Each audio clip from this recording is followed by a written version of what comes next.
Assalamualaikum warahmatullahi wabarakatuh. Perkenalkan, nama saya Sislina dengan NIM 501180066. Untuk memenuhi mata kuliah Keuangan Publik Islam yang berjudul Belanja Negara dan Pengeluaran Negara.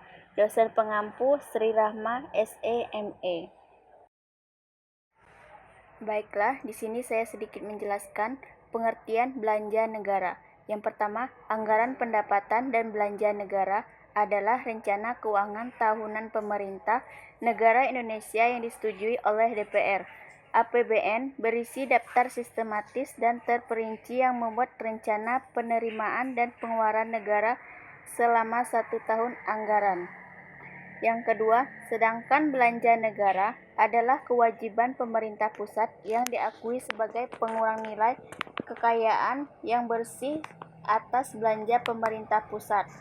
Yang ketiga, pendapatan negara adalah hak pemerintah pusat yang diakui sebagai penambah kekayaan bersih yang terdiri atas penerimaan perpajakan, penerimaan negara, bukan pajak, dan penerimaan hibah.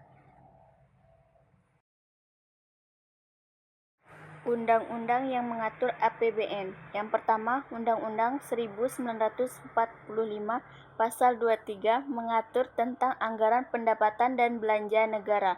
Yang kedua, Peraturan Presiden Nomor 54 Tahun 2020 tentang perubahan postur dan rincian anggaran pendapatan dan belanja negara tahun 2020. Yang ketiga, Undang-Undang Nomor 12 Tahun 2018 tentang Anggaran Pendapatan dan Belanja Negara Tahun Anggaran 2019. Yang keempat, Undang-Undang Nomor 20 Tahun 2019 tentang Anggaran Pendapatan dan Belanja Negara Tahun Anggaran 2020. Selanjutnya, Anggaran Pendapatan Belanja Negara APBN Kementerian atau lembaga. Yang pertama, kantor pusat. Yang kedua, vertikal. Yang ketiga, dekonsentrasi. Yang keempat, TG pembantuan. Adapun dana perimbangan pusat dan daerah. Yang pertama, dana bagi hasil. Yang kedua, dana alokasi umum. Yang ketiga, dana alokasi khusus. Selanjutnya, belanja pemerintah pusat menurut jenis. Yang pertama, belanja pegawai. Yang kedua, belanja barang.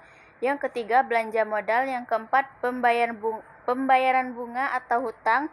Yang kelima, subsidi. Yang keenam, belanja hibah. Yang ketujuh, bantuan sosial.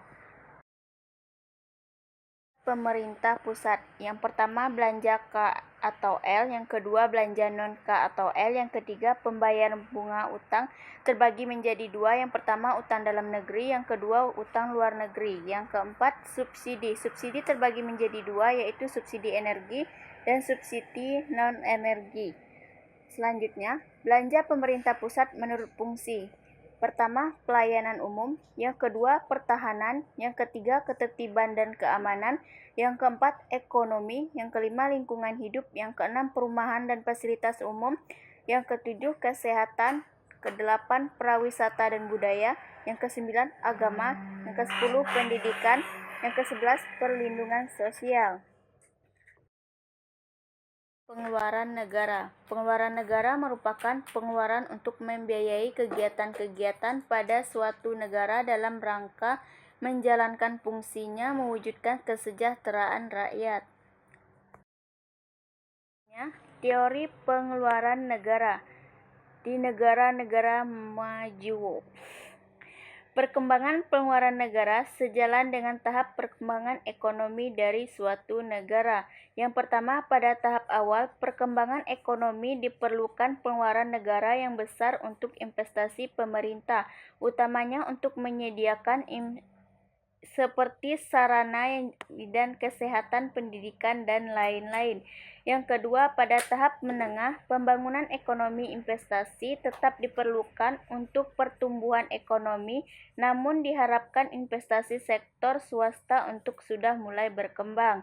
Yang ketiga, pada tahap lanjut, pembangunan ekonomi, pengeluaran pemerintah tetap diperlukan utama untuk meningkatkan kesejahteraan masyarakat, misalnya peningkatan pendidikan, kesehatan, jaminan sosial, dan lain sebagainya.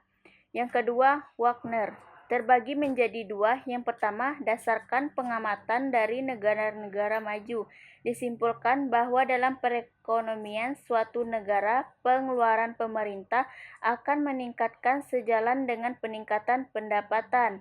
Yang kedua, di negara-negara maju, kegagalan pasar biasanya terjadi menimpa industri tertentu dari negara tersebut. Kegagalan dari suatu industri dapat saja menempel ke industri lain.